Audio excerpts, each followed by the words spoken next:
It's noon here in Lagos, Nigeria. Hello and welcome to Lunchtime Politics on Channels Television. I'm Kano Emirate. Here's our lineup for today. New week begins with protests in Rivers State, South Nigeria, as 21 former council chairmen staged protests at their various council areas, defying police advisory against protests, while other groups staged protests in other parts of the state.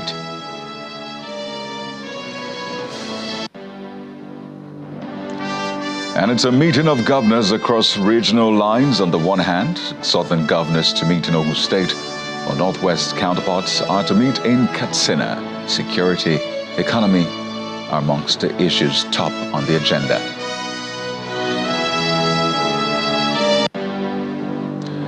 And Court adjourns Emirate leadership tussle as the Kano State Police Command deploys more armed personnel to the two palaces housing the contending emirs in the metropolitan local government areas of Kano State.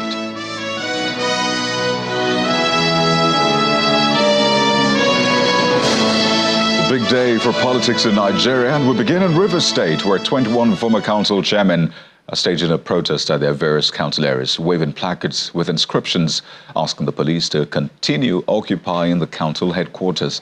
The protest by the former local government bosses is coming despite an advisory against protests issued by the Rivers State Police Command. In Bugoma, council headquarters of Asari Toro local government area, former chairman Onengi George, alongside his supporters, marched through the streets of the town. And some of the inscriptions on the placards read, Sim Fubara can't continue to act as he likes, and others read, there's no vacancy in Asari Toro Council. Also in Abunema, the Akukutoro local government council headquarters, some persons staged a protest backing the continued closure of council premises by the police.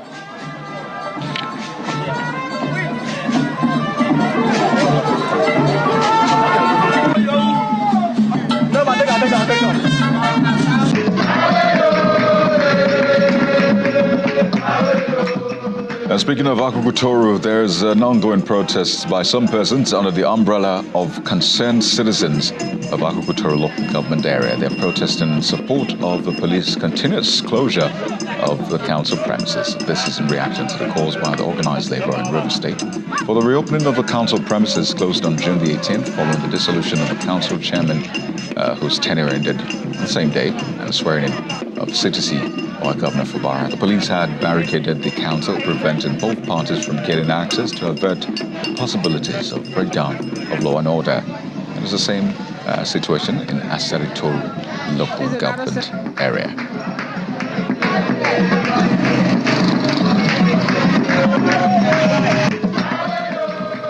Well, we'll be bringing you more updates from Rivers State, where our correspondents are currently monitoring this situation. But let's also tell you that the former local government chairman whose tenures had expired had also accused the Rivers State chapter of the NLC, the TUC, and the Nigerian Union of Local Government Employees, NOLGE, of bias in the crisis involving the councils in the state. Speaking at a press briefing in Port Harcourt, former mayor of Port Harcourt, Olwale Honda, claimed members of NOLGE were legally appointed into the caretaker committees as set up by the governor in what he described as flagrant disregard of civil service laws requiring them to resign their positions.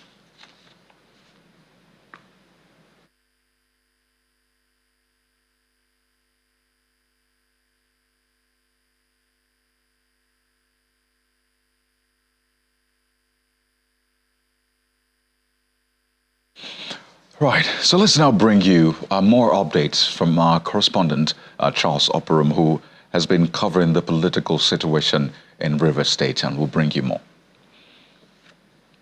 The protest, as organized by the former chairman of Asari Toro local government, Onengi George, has just come to an end after they read their protest letter to the Inspector General of Police and handed it over to the divisional police officer. It almost turned violent when, during the course of reading the letter, or during the course of our interview with the chairman, he said something about Amama soldiers occupying council headquarters, or council property rather. And some of the so-called Amama soldiers, almost came at them, but they were restrained by the police. Right now, we're standing on the streets heading from the council headquarters here in Buguma, which goes down all the way to the water side. Behind me, you can see some of the protesters are still collecting in their numbers. I don't know what for, before they disperse to their individual homes. But the letter, as was read by the council secretary, was basically asking the Inspector General of Police to continue to occupy the council headquarters in order to forestall a breakdown of law and order, as well as to protect them from Amama soldiers. From Buguma in Asari local government area of River State, Charles Upper Room, Channels Television News. Oh, let's now bring you that statement by Olwell Ihoda, who is accusing the River State chapter of the NLC, TUC, and the Nigerian Union of Local Government Employees of bias and the crisis involving councils in the state. Who's speaking on behalf of former local government chairman whose tenures had expired. Take a listen. What we observed from the list of caretaker committee members, we observed that across the 23 LGAs, that appointments were made from Nolge members as part of the caretaker, whereas these Nolge members are staff of the council. They are not supposed to be. And that is the reason why we observed recently that Nolge has collaborated with NLC and TUC to carry out a protest against the police report that the IG has ordered to stay in the councils to maintain law and order, so that there will not be any further death as we experience in Omoma local government. I don't know. Reaction, however, former chairman of MOA local government area, Sachidi Lloyd, called on the national leadership of organized labor to weigh in so as to forestall chaos in the state. We are calling on the national president of Nolge to call his members in River State to order. We are also calling local government council officials, staff, to refrain from any protest that their greedy leaders are going to drag them into. We are also aware that this illegal caretaker committee, as constituted by the governor, have gone ahead to make all kinds of announcements, including dissolution of standing committees have been appointed by us. All of those committees are still intact. We have enjoined our appointees to continue to discharge the functions I've given them by those who are democratically elected, those whom they've given their mandates. Well, let's now bring you the side of the labor unions who originally planned to stage a protest, but eventually suspended the planned protest over the continued occupation of local government secretariats by security operatives. At a press briefing in Port Harcourt, the NLC chairman, Alex Aguayo, said that the suspension followed reports of plans by some individuals to incite violence under the guise of union members. Impacted affiliate unions were advised, especially the Nigerian of Local Government Employees, NOGE, is hereby directed to remain on standby until further notice for likely lawful industrial action by the organized labor.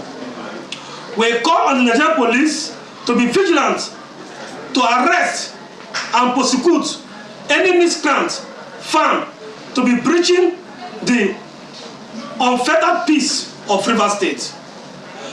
We support the ongoing giant strides of His Excellency, Sassonia Fubaches RS, to promote a peaceful and prosperous River State.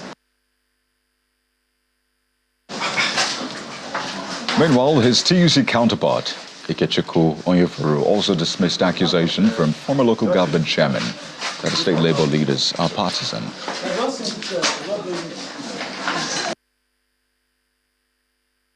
Organized labor is non-partisan. We are political to the extent that our fundamental human right is not violated by any politician or anybody. In this instance, our ask is that the Inspector General of Police should demobilize his men and open up the locked local government offices to enable our workers who work in the various local governments to go to work, because we see the action that police has taken as violation of our fundamental human rights, where our members are no more allowed. And it's different strokes for different folks. As a caretaker chairman in Rivers State, that's of the 23 local government areas, have expressed support for the continued barricade of a council secretariat by the police. The chairman stated this under the aegis of the Association of Local Governments of Nigeria, ALGON, at the briefing in Port Harcourt yesterday. The chairman of the Association and Administrator of Port Harcourt Local Government Area, Ezebunwo Ichimati, also warned against protests at the council headquarters, the protests which are now being cancelled by the union, saying that the protest is a sinister plot to cause anarchy and chaos, to actualize a call for a state of emergency in the state. Drawing the attention of the general public against the planned protests by the immediate past local government chairmen, former assembly members, and National Assembly members loyal to the FCT Minister, Chief Nyesom Wike, against the Nigerian police force manning the 23 local government councils across the state. The planned protest is not in the interest of the local government areas and the state in its entirety. Rather, it is a calculated attempt by these enemies of our dear state to paint the state in bad light, unleash mayhem while at it, and to further buttress their inordinate call for the declaration of a state of emergency in our dear state. We emphatically state that we, the Association of Local Government of Nigeria, ALGON, Rivers State Chapter, and our people are in support of the police decision to take control and protect all local government council secretariats until further directive on the matter. We want to categorically state that we are not in any way linked to the planned protests, as it is inimical to the progress and well-being of the people of Rivers State, considering the sinister plots by some desperate politicians to take advantage under the guise of protests to cause chaos and destabilize governance in our state. Now, the political situation in Rivers State is multidimensional. So while there is a huge chunk of activity going on in the political space, there's also a lot going on in the judiciary, and then there's the effect on the security situation in the state. Add to that what is playing out in Kano and the general security atmosphere in the country. Also have this conversation with us on the show this afternoon. We're joined by a security consultant, Mr. Kingsley Uzoma, joins us live from our Abuja studios. Good afternoon, Mr. Uzoma. Welcome to Lunchtime Politics. Oh, good afternoon. Thanks for having me. I'd like us to begin from Rivers State, where there's a lot going on right now. We understand that there are protests, counter-protests, and the rest. And this has, of course, exacerbated the security situation. Last week, some deaths were recorded, 2 security operatives, one former SUG president in the state. As a security consultant, now looking at all of the political activities, the back and forth, what is going on in the judiciary, plus the governor saying that Rivers State is not under siege, as some would like to believe. What do you see when you look at the situation in Rivers State, particularly from the security angle? Well, the situation in Rivers State is very uncalled for.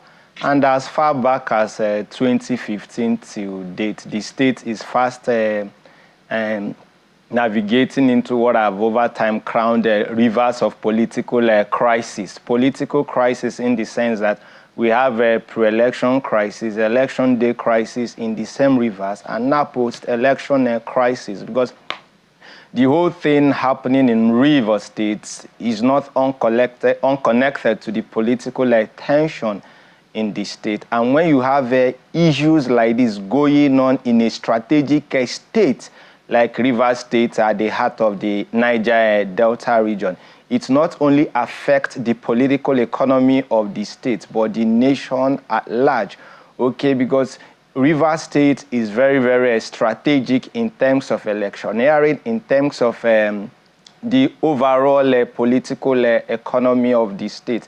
Yes, we know the political disagreement between the current governor and the former governor, who are now the Minister of FCT. Even though maybe certain things might not be unconnected, but political permutation analysts tend to feel that some of these issues are connected to the disconnect between these two key political actors. Then the police taking a position to maybe enforce the law to make sure that there is no breakdown of law and order. They are on the right track. But at the same time, you see that personnel of this police and the other security agencies have over time become a victim of this political crisis. And that brings us to issues of national critical infrastructure protection, which is not only limited to the properties of the state, but the individuals alike, because beyond our feeling as nationals of the Nigerian nation and stakeholders in Rivers State, the eyes from the international community, you and I would agree that they would label it as a state that is relatively unsafe for foreigners. So that affects foreign direct investment. Right. It also affects local direct investment. Well, we'll take a break now, but when we return, we'll talk about the general security situation in the country and the factors that are pushing that beyond what we want to see, the cost of living. And a lot of people are looking to the government for the soft security solutions and the hard security solutions. The president is expected to open a security summit in the Northwest region, and it's about security, of course. So stay with us right here on Lunchtime Politics. We'll be back in a moment.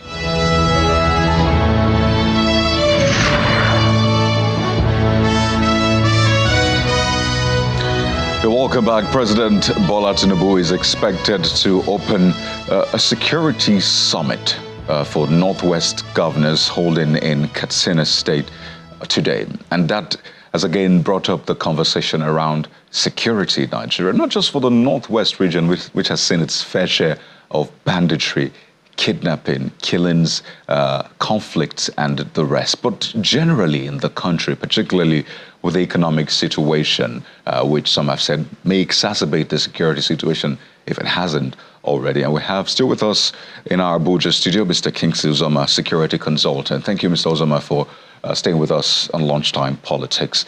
So the president is expected to open that security summit, a talk shop of sorts for Northwest governors. And we've seen the Northwest over time being at the mercy of bandits, and with governors trying to come up with solutions. You heard the Zamfara State Governor, for example, say, well, they need more authority in that sense, such that they can give orders and execute them immediately rather than waiting for the chain of command for the police, the military, or what have you. So what kind of new ideas do you expect from that particular meeting, so it doesn't just turn out to be yet another talk shop and we come back and things remain the same? Okay, thank you. First, for the political summit, security summit being domiciled or ongoing in Katsina State is very strategic, because Katsina is also at the heart of the Northwest geopolitical zone, like has suffered and has continued to suffer issues of banditry, kidnapping, and what have you. It's also a state that shares borders with neighboring countries, porous borders, whereby we have infiltration of marauding herdsmen and other killer squad militias and what have you. So taking strategic position to treat something, an issue that is peculiar to the southwest is northwest is very critical in the sense that yes, it's an aspect of the geopolitical zone, but it's also a gateway or a window to infiltration across 5 other geopolitical zones that makes up the 6th geopolitical zone. And whatever affects the northwest, like as we have continued to see, affect the nation at large. But it shouldn't be conference or summit upon summit. We need practical steps that goes beyond the kinetics approach of security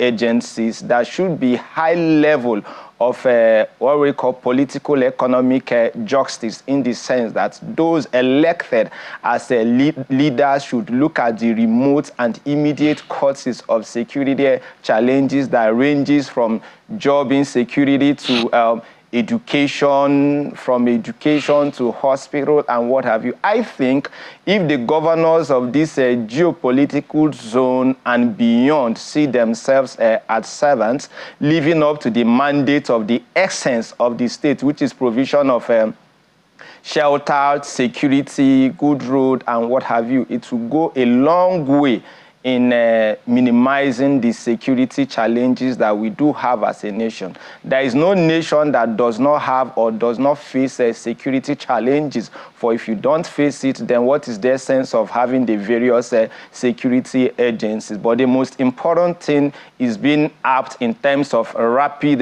response where there are cases of security breach. And it shouldn't be that security, maybe political actors have a way, if we are to borrow the Nigerian parlance, their body language, that it encourages security, because by and large, most of these marauders maybe are byproducts of political thugs, and whatever affects one geopolitical zone affects the other. And thank God we also have a president where we seems to have lesser security challenges, or the tempo is going down, because the president was very strategic in his appointment of security chiefs. He made sure that there were geopolitical balance in that regards.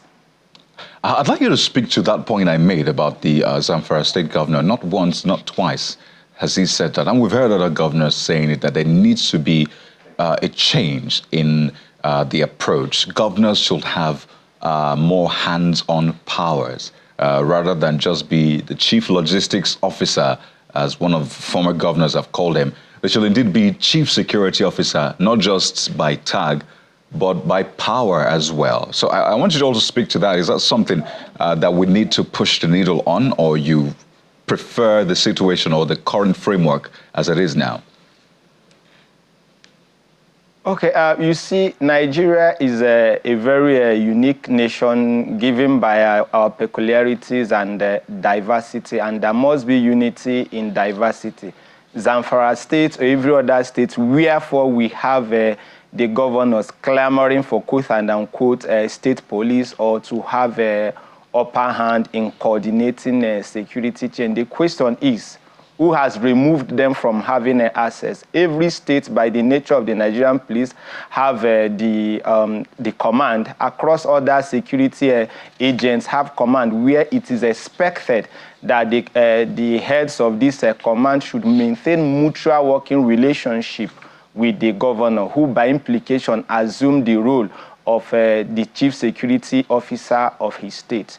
We've seen states like Lagos State, wherefore they admitted that yes, by the structure of the police and the financing, the federal budget might not really be enough of funding to take care of, to enhance security in the state. The Lagos State, for instance, created the Lagos Security Trust Fund.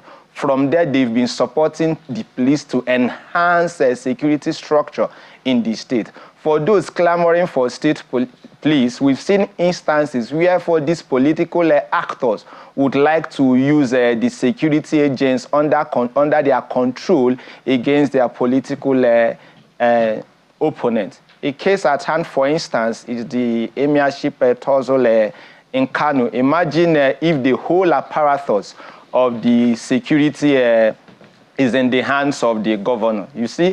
And at least you should have known what is expected. And beyond that, yes, it needs to be reviewed how the governors can have effective control and coordination of security in their various federating units. That they can look inward. Nothing stops you from having a security outfit that enhances community policing from the ward level to local government and down to the police. So right. If the police structure is well reformed and is intelligent driven, and we get things right, I can assure you that we'll have effective security given our peculiarities. Well, all eyes on that meeting, which we understand that, is about to begin. The Vice President will be representing President Bola Tinubu at that peace and security meeting in Katsina State. But I would like to thank you so much, Mr. Kingsley, who's my security consultant. Thank you so much for your time on Lunchtime Politics. Thanks for having me. Well, speaking of that meeting, the Northwest Governors Forum, in collaboration with the United Nations Development Programme, is hosting the maiden edition of the Northwest Peace and Security Summit in Katsina State. President Bola Tinubu, who is now being represented by Vice President Kashim Shettima, will be delivering the keynote address for the two-day event with the theme Regional Cooperation for Securing Lives and Livelihoods. The summit brings together stakeholders and experts, including governors from the Northwest and key partners, to discuss and find solutions to restore peace and stability in the region. The event will focus on seeking to promote peace and stability, strengthen cooperation among state governments, and explore sustainable approaches to advancing food security and fostering sustainable livelihoods. But that's not all. Governors from the southern part of the country are also expected to have a meeting in Abeokuta, the Ogun State capital, to discuss vital issues on the development of the region. Although the agenda for the meeting is yet to be communicated, but it may not be unconnected with the issues of security in the region. The topical issue of contention, of course, may be the minimum wage, among others. 17 governors from the Southwest, South-South, and Southeast geopolitical zones are expected to attend the meeting slated for the Presidential Lodge in the state capital.